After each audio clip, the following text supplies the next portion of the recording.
Kapolri Jenderal Listio Sigit Prabowo membentuk tim transformasi reformasi Polri lewat surat perintah atau Sprint Kapolri yang ditandatangani pada 17 September 2025. Dalam surat ini, Kapolri memerintahkan 52 anggota perwira menengah dan perwira tinggi Polri dengan pangkat AKBP hingga Jenderal. Kapolri juga memerintahkan jajarannya menyusun rencana kegiatan dan kebutuhan anggaran yang dibutuhkan pada bidang masing-masing. Kapolri berharap tim ini bisa mengakselerasi perbaikan Polri sesuai harapan masyarakat. Sebelumnya Menko Kumham IMIPAS Yusril Iza Mahendra menyatakan, Presiden Prabowo Subianto sudah menyiapkan Kepres terkait pembentukan Komisi Reformasi Polri. Kalau itu memang sudah disiapkan Kepresnya dan mungkin akan segera dilantik ya sehari dua hari ini, dan kita lihatlah dalam Kepresnya nanti berapa lama dia diberikan tugas untuk menyelesaikan rumusan-rumusan tentang reformasi yang harus disampaikan kepada Pak Presiden itu. Selain itu, Presiden Prabowo juga melantik penasihat khusus bidang keamanan dan ketertiban masyarakat serta reformasi kepolisian Ahmad Doviri pada 17 September lalu. Kapolri membentuk tim transformasi reformasi Polri dengan 52 perwira tinggi sebagai anggotanya. Akan seperti apa bentuknya reformasi tersebut? Akankah termasuk pada kultural hingga instrumental atau bahkan struktural? Kita akan membahasnya bersama anggota Komisi 3 DPR RI Nasir Jamil dan hadir pula penasihat ahli Kapolri Arianto Sutadi. Nah, saya pertama ke Pak Arianto dulu deh. Pak Arianto, ini Presiden melalui Kapolri membentuk, maksud saya Kapolrinya ya, kemudian merespon apa yang Presiden inginkan, membentuk tim transformasi reformasi dengan 52 anggota. Ini siapa saja yang masuk dalam tim tersebut, Pak? Kalau ketuanya kan Pak Destanda ya. Terus kemudian yang ada di bawah-bawahnya itu saya tidak hafal tuh. Tapi semua pejabat teras ya, termasuk Kapolsko Presisi dan semuanya. Semua dilibatkan karena ini kan transformasi reformasi ini kan meliputi di bidang pelayanan, bidang penegakan hukum, di bidang pengawasan, di bidang SDM dan sebagainya itu. Sehingga unsur-unsur yang ada di situ, para petingginya dimasukkan di situ. Karena reformasi yang dilakukan oleh Polri ini kan menjawab daripada tuntutan untuk mengadakan reformasi. Padahal polisi itu kan sudah melakukan reformasi dari dulu. Dan sekarang lebih cocok menurut kita sih pertimbangannya yang paling ketinggalan kan di kultural ya. Oleh karena itu kita pakai istilahnya transformasi kultural Polri ini. Di antaranya dengan pakai program-program Pogwin untuk memperbaiki kekurangan-kekekurangan yang selama ini disampaikan oleh para publik ya. Mengenai lemahnya pengawasan, akuntabilitas penegakan hukum, banyak kekerasan dalam penindakan, korupsi dan pungli yang endemik itu rekrutmen SDM. Itu dijawab dengan quick win ya, yang nomor satu meliputi perubahan daripada perilaku hedons ya, glamor, kemudian perilaku yang arogan dirubah menjadi yang humanis, dan kemudian pengawasan melekat yang selama ini lemah ya, sehingga banyak pelanggaran di depan, maka akan dioptimalkan. Kemudian SPKT yang katanya selama ini kan kurang bagus, kalau ada no viral no justice itu akan diatasi. Kemudian whistleblower ini yang kita galakkan supaya rakyat juga ikut mengawasi polisi tentang baik buruknya polisi, dan polisi akan melakukan tindakan berdasarkan dari para whistleblower itu. Dan kemudian meningkatkan pelayanan yang bersih dari pungli, dan yang terakhir itu kecepatan polisi bereaksi. Baik, jadi tapi menurut Anda ini sudah searah dengan instruksi Presiden begitu? Ya, saya kira kan Presiden kan hanya mengamini adanya tuntutan ya. Dianggapnya tuntutan Polri kan dianggap kurang baik, masih kurang baik ya, setelah melakukan reformasi selama 22 tahun ini. Nah, kemudian ditimbalin dengan mau diadakan komisi kan. Komisi itu dari luar. Kita nggak ngerti nanti apakah komisinya itu jadi apa tidak. Tapi kalau bagi kita, polisi, sambil menunggu komisi itu dibentuk, maka kita bebenahlah dalam waktu singkat, bebenah sehingga ada perubahan, dan mudah-mudahan tidak menimbulkan kekecewaan dari masyarakat dengan melakukan reformasi diri di dalam polisi. Baik, saya ke Pak Nasir. Pak Nasir, kan Pak Prabowo akan membentuk komisi untuk reformasi Polri Kemudian tadi dikatakan disambut oleh Pak Kapolri dengan membentuk tim transformasi reformasi ini ya. Tanggapan Anda dulu mengenai langkah-langkah ini. Apakah sudah tepat begitu atau harusnya Kapolri menunggu instruksi selanjutnya setelah ada komisi dibentuk? Ya, apa yang dilakukan oleh Kapolri dengan membentuk tim transformasi reformasi kepolisian itu mengingatkan saya di tahun 98 ya. Pada waktu itu ketika ada keputusan politik memisahkan kepolisian dari Angkatan Bersenjata Republik Indonesia, maka di kepolisian membentuk satu tim reformasi birokrasi di kepolisian. Lalu hadirlah apa yang disebut dengan buku biru reformasi di kepolisian Republik Indonesia. Kemudian muncullah 3 aspek yang direform itu. Ya, aspek struktural, aspek instrumental, dan aspek kultural. Ya, jadi aspek struktural itu jelas ya bahwa kepolisian sudah menjadi lembaga atau institusi yang profesional dan mandiri, terpisah, sehingga kemudian perilaku militeristiknya itu diharapkan bisa hilang karena selama dengan ABRI maka perilaku militeristiknya itu sangat kentara karena ya tentu saja sangat wajar karena ABRI itu kan militer ya. Bedanya dengan yang sekarang berarti Pak? Ya memang karena polisi itu kan sebenarnya non kombatan ya. Non kombatan. Bukan ya, maksudnya untuk timnya tadi, baik itu komisi. Oh iya, jadi menurut saya memang ya mirip seperti yang terjadi tahun 98 ya. Dan ya, itulah yang saya katakan tadi menghasilkan 3 aspek hal yang direform tadi itu. Dan memang saat itu dan sehingga sekarang kan sedang berjalan proses itu. Bahwa kemudian ada masalah, saya pikir tidak ada lembaga negara yang tidak punya masalah. Ya, kalau kita mau urut misalnya di kepolisian ada masalah, di kejaksaan juga ada masalah, di Mahkamah Agung juga ada masalah, bahkan di DPR juga ada masalah. Nah, tapi kan itu bahagian dari proses melakukan perubahan. Sehingga masalah-masalah itu kemudian dijadikan satu pelajaran yang berharga untuk mengubah. Ya, sehingga kemudian lembaga-lembaga negara ini kemudian bisa menjenguk dan kemudian melihat langsung apa yang diharapkan oleh masyarakat. Jadi kalau kita misalnya melihat bahwa banyak masalah di institusi kepolisian, maka tentu dalam pandangan saya tidak juga mudah untuk mengelola lebih kurang 400.000 anggota kepolisian yang tersebar dari Sabang hingga Merauke itu sendiri. Nah karena itu memang mudah-mudahan transformasi ini kan maksudnya percepatan. Ya jadi transformasi ini diharapkan percepatan.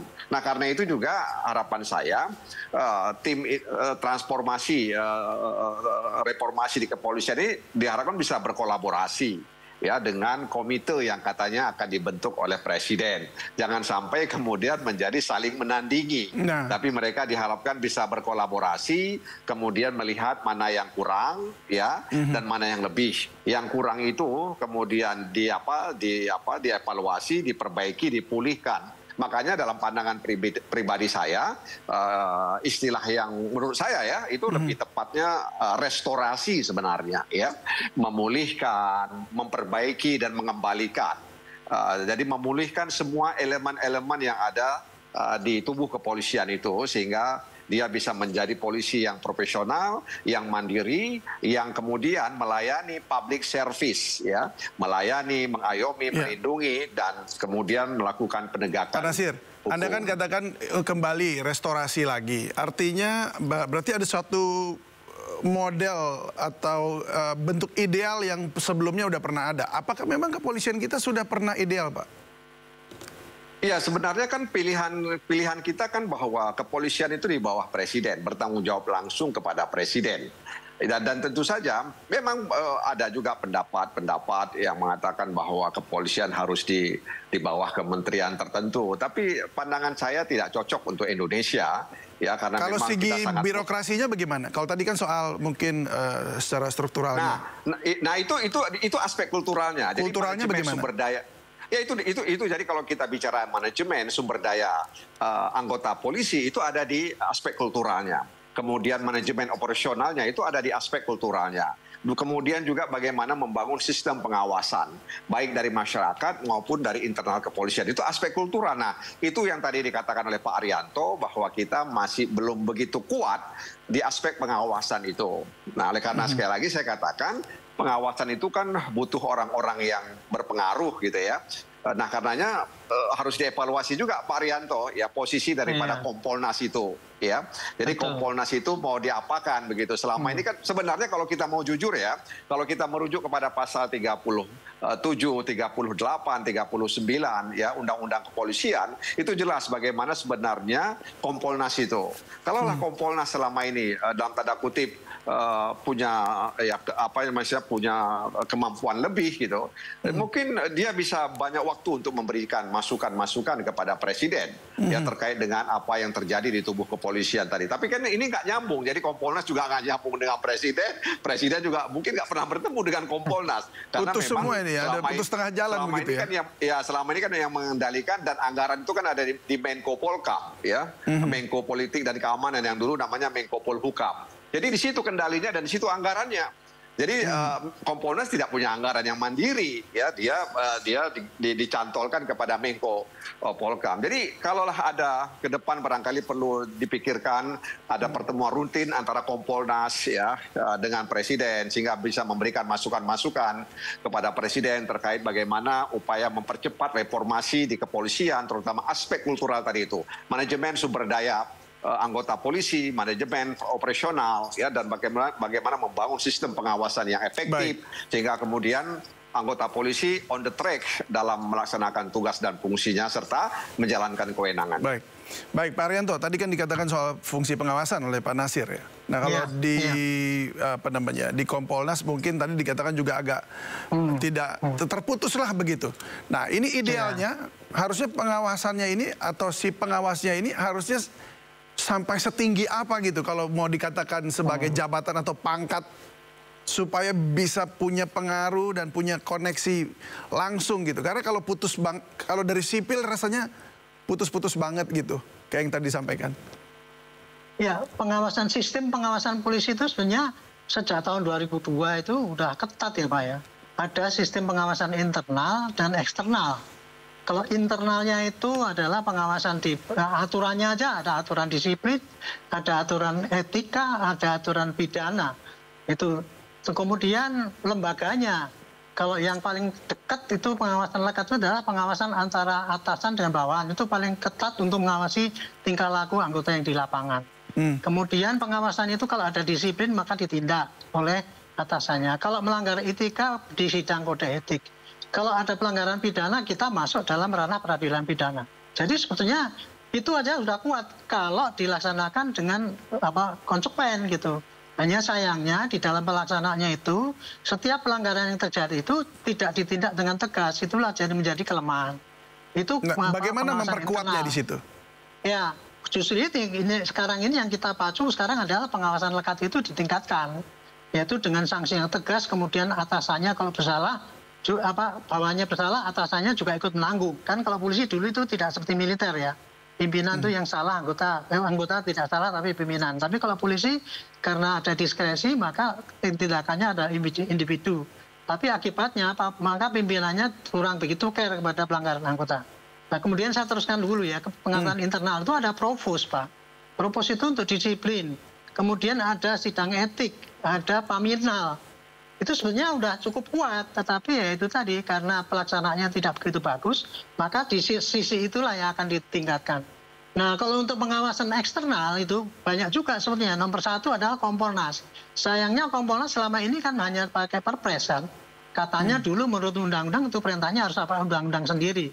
Dan kemudian kewenangan Kompolnas sendiri selama ini kan hanya memberikan saran pada presiden untuk menyusun anggaran ataupun untuk polisi, kemudian mencalonkan memilih calon polisi Kapolri dan kemudian menerima pengaduan dari masyarakat untuk diteruskan pada Polri.